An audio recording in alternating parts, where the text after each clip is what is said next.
Morning. This is Jen Collier with Amplified Whole Health, and we are here to continue our discussion about the relationship between art and a whole person approach to health and well-being. And so I have Amy Scoggins here with me. She's the curator for the Center of Art and Education in Buren. And last time she got a chance to talk with Justin just a little bit about the impact of outdoor group art lessons on the soul. And so today what we wanted to do was take a moment to dig a little bit deeper into the positive impacts that art can have on the mind. And when we're talking about mind, we're talking about thought, we're talking about perceptions, we're talking about attitudes, and even how all of those things impact our behaviors and our emotions. So Amy, thank you so much for being here. I appreciate you taking the time to do this with us. So my first question for you is what do you think about the positive impact of art on the mind?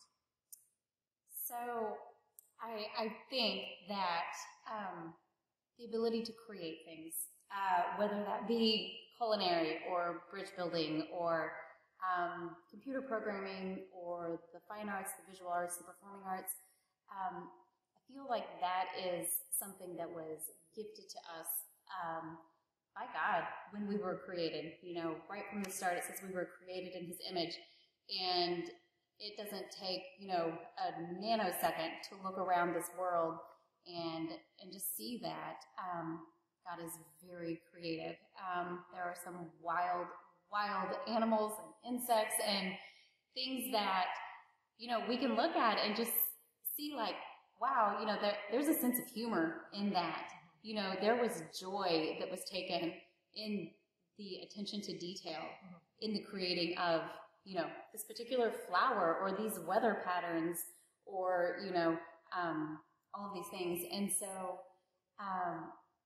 the impact that has on the mind is if we aren't embracing that aspect for ourselves. If we think that creating things is something only for other people, you know, then we are missing a piece of I think what the Lord intended for us to be as, you know, fully functioning, made in His likeness. So, like I said, it can look so many different ways, though, but that also makes it really exciting. Yeah, there's so many different options for people to create. And so what you're saying is you kind of feel like our creative intentions, because they mirror God, those really help us to come to a place of wholeness, whether it's in our soul or in our mind, because we're kind of living up to the image that we were created in.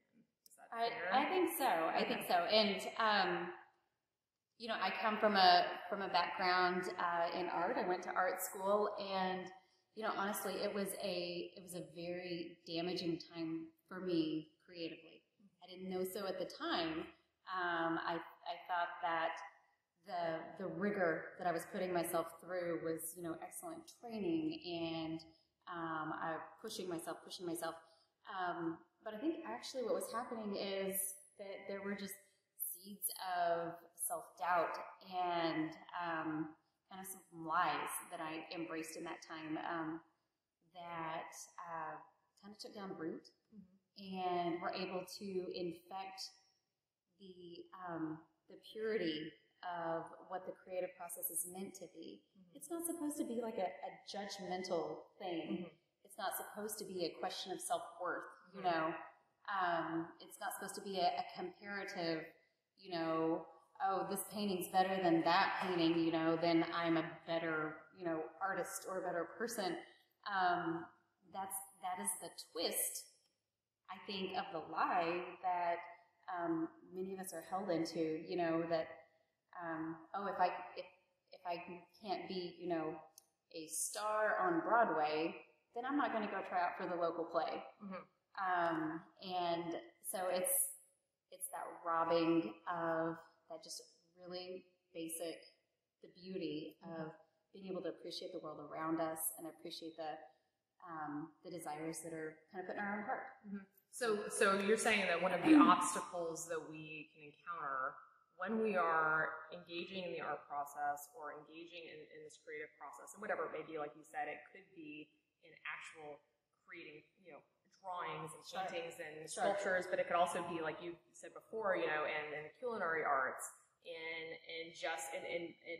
creating something engineering, mechanical. It doesn't have to be, there's this creative process, but one of those Right. obstacles can be perfection, or this feeling like you Sure. have to live up to a certain Right. level. So how do you overcome that? If you're thinking about art from a perspective of this is a way to bring me to a place of wholeness, how can we overcome, or how would you overcome this this pressure to feel like if I can't do it perfectly, it's not worth doing? Right. So where I've been working through this, work in progress.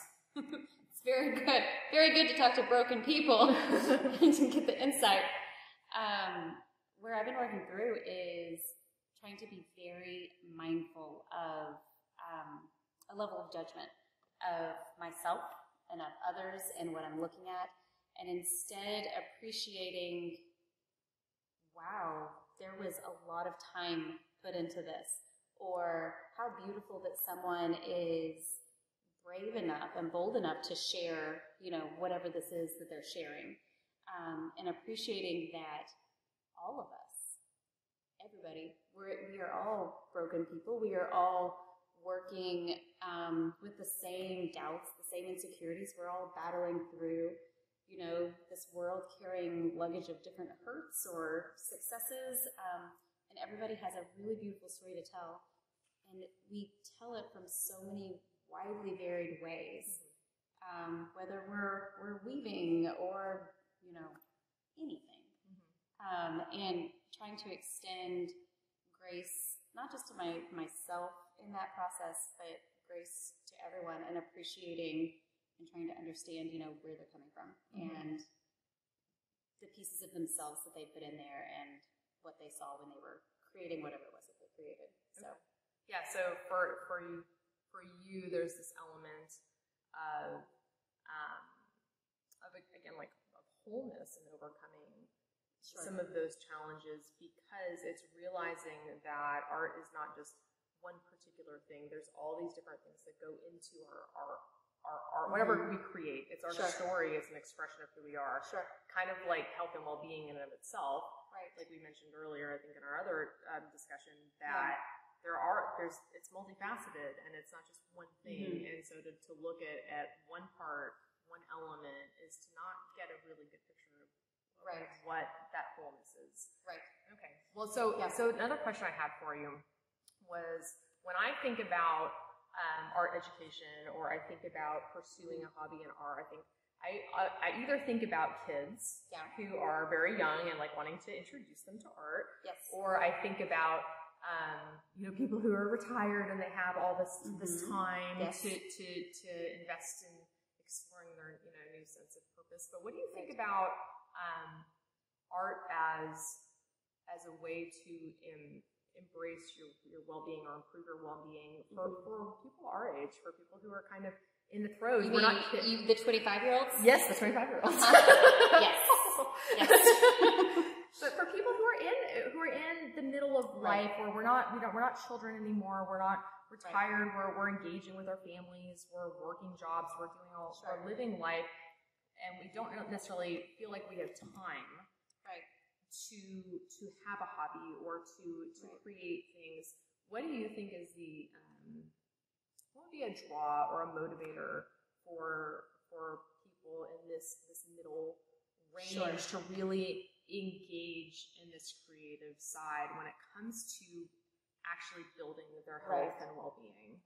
So first, about the kids real fast, and then I'll fast forward to the 25-year-olds. I read a study once that if you grabbed your average adult just randomly off the street, that the majority of them would draw on the level of a 10-year-old, and that kids, as they are developing, they're developing artistically and with observance skills as well, observation skills as well, and about the 10-year-old level is kind of where people peak. And at that point, there's a dividing line. If that child is encouraged or has some success, they pass through and continue to progress. And if that child is, kind of no interest or doesn't, then they stay about that level. And so my husband and I are probably good examples of that. He draws some lovely drawings of cats in various scenarios that are about maybe worse than on the level of a 10-year-old. But it's fascinating. And so fast forward that to adults, right? And feeling this pressure of, no time to maybe seek out hobbies or to dive into things like that. And I think that can be a dangerous thing to not give a priority. It's like it is another branch of physical health and well-being, to also dive into the mental aspect of it as well, to challenge yourself, to use a different part of your brain, learning a foreign language, playing a piano, and, that also extends to the visual arts, because all of those things challenge not just what you already know you have strengths in, but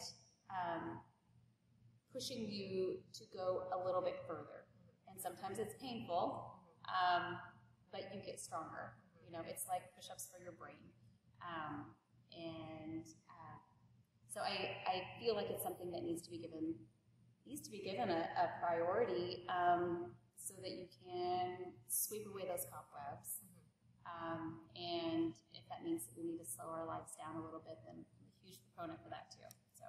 Okay, yeah, because I can see that, just like reading, or they say when you're as you're aging, to keep your brain engaged, so you're not developing some of these chronic diseases, or recovering from strokes, stuff like that happen as we age. Right. That just like reading, just like doing puzzles, engaging in the fine arts, or the visual arts, or some other creative art would continue to develop your brain and keep it functioning at a prime level. I mean, I got to say that I've got myself on this new artistic regimen, because motherhood, life issues, I was starting to get rusty, getting those cobwebs, and so I committed to a drawing a day. I will do a drawing a day, and I've only been doing it for maybe 2 weeks, and I can tell already that my vision, like physically, my vision is sharper and more accurate when I'm even just driving down the street. Wow. When I'm going on a walk, because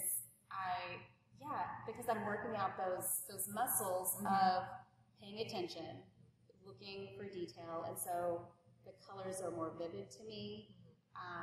As I'm walking the dog, I'm looking at the composition of the field across the street and thinking, look how that angle comes down and the trees anchored in the foreground.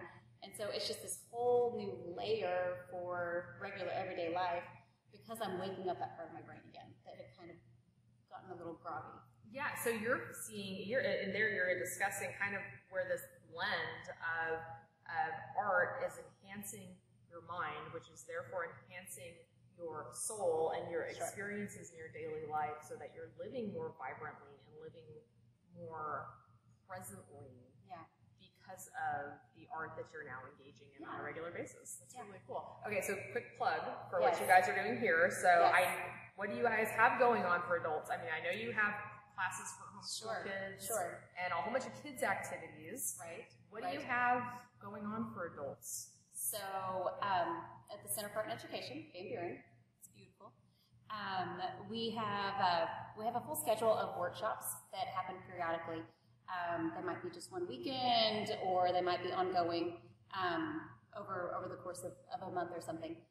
So something that could be jumped into immediately is Thursdays we do drink and draw. We're drinking coffee at Chapters on Van Buren, and it's open to all ages. So entire families, grandmas, babies are welcome. And it's an open drawing. I call it a drawing group because we're not so much a rigorous class schedule, more community building than anything. And so we have a Facebook page, and we have a website. So Center for Art and Education, Van Buren, is where you'd find us on Facebook. And art-ed.org is our website, and you can find a whole most of our workshops. Awesome. So there's all kinds of stuff to do, and this is a way to not just improve your mind and your soul, but a way to actually start to love one another by engaging in community and having other people come around you that have passions that are similar to yours. Right. That's really cool. And then, so tell me though, what's in the works? There's something big coming in the next couple of years. Right. As far as developing this, what else are you guys doing? So I think community is key in all of this.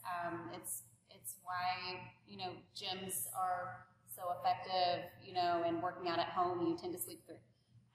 And so getting involved with a community of artists is pretty critical because you develop those friendships and encourage one another and feed and build off of each other. So we are actually constructing a building on Main Street in Buren that's 5 times our current capacity. So we're going to have a professional culinary space and a pottery studio and 4 kilns and, so many extra classroom spaces, and it's going to be really beautiful and just give us everything we need to more of these outreach programs. That's so exciting. Well, I can't wait to see what happens with that. But anyways, I just wanted to thank you again for taking some time just to explore this concept with us, starting to really break out and think about whole person health in a way besides just what we eat and how much we work out and whether we have disease or not, but really to think about what it is to be healthy and whole, in our lifestyles and in our experiences in life. So thank you again. We appreciate it. You're welcome. All right.